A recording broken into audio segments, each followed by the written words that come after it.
Kenny here with Gardening Simplified. Today I'm going to talk about a little bit of what goes into saving seeds. When it comes to seeds, potatoes are a seed for a crop. Now, when you save these, it's good to save them about the size of a golf ball or a little bigger. If they're just hair smaller, they'll be fine. But there's no sense in saving big potatoes. Now, this gives you a whole lot more. A lot of these you can just put in whole when they're small like a golf ball. You can cut them if you want, but this is where you have to plan ahead, because when you get your potatoes for your spring crop, you can normally buy them from suppliers all over. But when it comes to a late spring or summer crop, and I'm going to say summer because we'll probably plant these somewhere into July or into August, and we'll see if we can't get these to green sprout by then. What I'm going to do, if I can get them out earlier, that's what I'm going to try to do. Normally I just put them in the air conditioning in the storage room, and eventually they start sprouting. But this time I'm going to put them in the cooler for a couple of weeks, get them good and chilled, and then I'm going to put them in the storeroom and see if they don't sprout earlier. But this is one seed that you really got to plan on. When it comes to seed saving, and this is a broccoli plant, and it's blooming. They can get pollinated. It's got little bees flying around here, bugs that's going to pollinate it. And they'll put little pods on here, and then you'll have little seeds that develop. Did a video earlier on some Mitchahili. And we can see there's a pod right here. I can see one seed in it. I don't know if it's got a bunch in it. But this is not something that I'm saving seed for. I'm just leaving it. The pollinators get it, and I cut this out a little bit every day for the chickens, even though they're in a chicken tractor and they move to fresh grass and stuff every couple of days.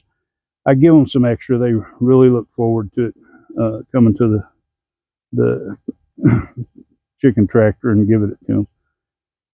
But what I'm wanting to say about this is, now when you have a brassica, you don't want to have more than one blooming at the same time, because what you're going to end up doing, or one in the same family blooming at the same time, because what's going to happen is they're going to cross-pollinate, and you're not going to get what you're looking for. And a lot of people say, well, I'm saving seeds from a hybrid. You know, they've got all kinds of excuses that they'll say, as far as that, well, the seeds come back the same the first year, or they'll say that there's a good chance you'll get this or that. If you're going to save seeds, go ahead and find you an open pollinator or heirloom and save the seeds from it. That way you know what you're going to get, and you're going to have a good viable seed and something that's worth growing. Now you can save seeds from almost any crop that you have. Peppers. Now if you have a lot like I got, or you've got different kinds in the same area, what you probably want to do is get you a little mesh bag and put over the bud before it opens up. Now peppers have perfect flowers, so you just tap them and they're going to set their fruit. Now, when you harvest for a seed, just like these poblanos. Now, these poblanos, they'll turn dark green, and that's normally when they're ready to be picked. And I think we got a few over on this other side that we've got some here that are getting nice and dark green. But don't save the seed from this. take and let this thing, it'll actually start turning a brownish color, maybe kind of a maroon, but it's kind of, say, more of a brownish color. Wait till it gets to that fully mature stage so that you know the seed is viable. Now we'll come over here. I've let a lot of my deal go to seed, and it's a little easier to see on the other side. Well, I got some over here that's almost ready, but there was some bigger on the other side. Let's go over there. And we actually got parsley that's it's been going to seed too. I've been letting it. Got all kind of stuff going to seed. But over here now, these dill seeds, you can see how they've done turned brown. These are ready to be harvested. This could be clipped off. Same as this one right here. In fact, I think I knocked maybe a few seeds off moving it around. But when they start to turn brown, they're going to form their seeds. After they put out their little flowers, then they're going to mature, and then you're going to clip them off. And that's what you do, is you just come in here and you'd collect the seed heads with the ripe seeds, or mature seeds, I should say, and go ahead and put them in.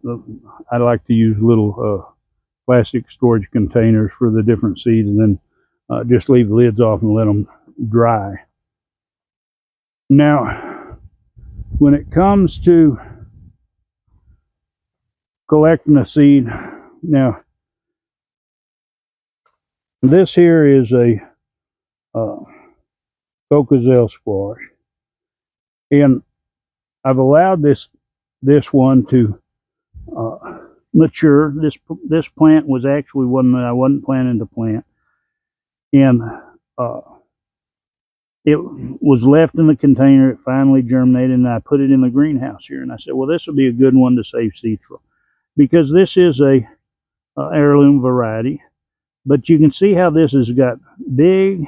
It's starting to yellow. Now, Cocozelle is a nice two-tone green, more light green than dark green. But now this is more like a winter squash. The vine is where it connects is started to dry and get hard.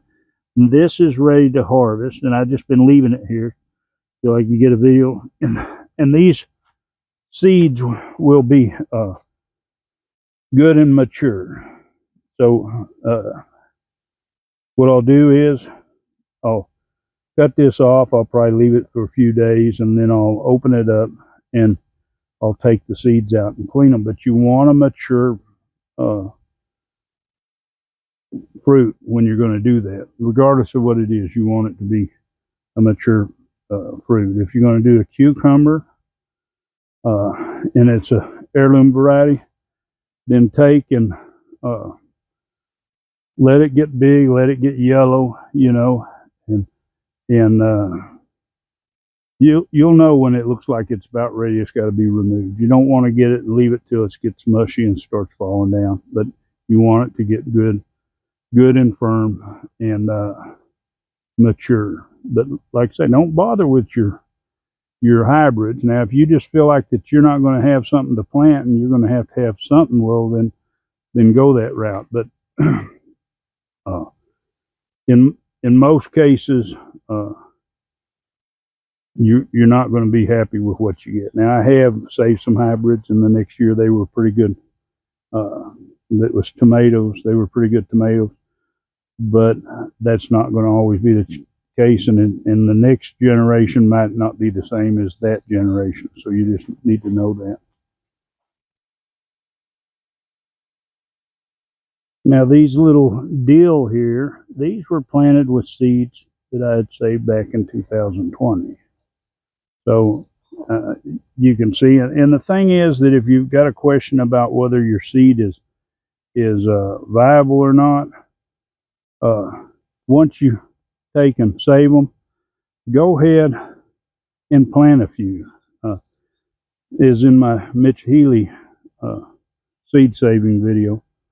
You see I actually grew or put some of the seeds there to see if they germinate. And that way I made sure that I did have good viable seed. But you can save seed from anything. Sunflowers, you know, if you have marigolds, zinnias in your garden, you can save seeds from them.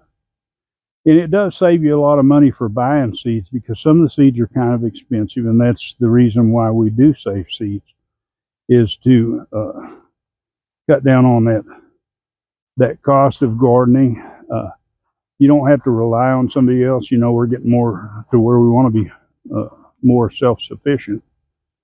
But everything in this garden that you see growing has been grown from seeds. So if you're buying your plants down at the big box store or the nursery or the feed store, you might consider trying to grow some of your own. I started out, I grew a few, and then I started expanding and grew more, and now I get carried away.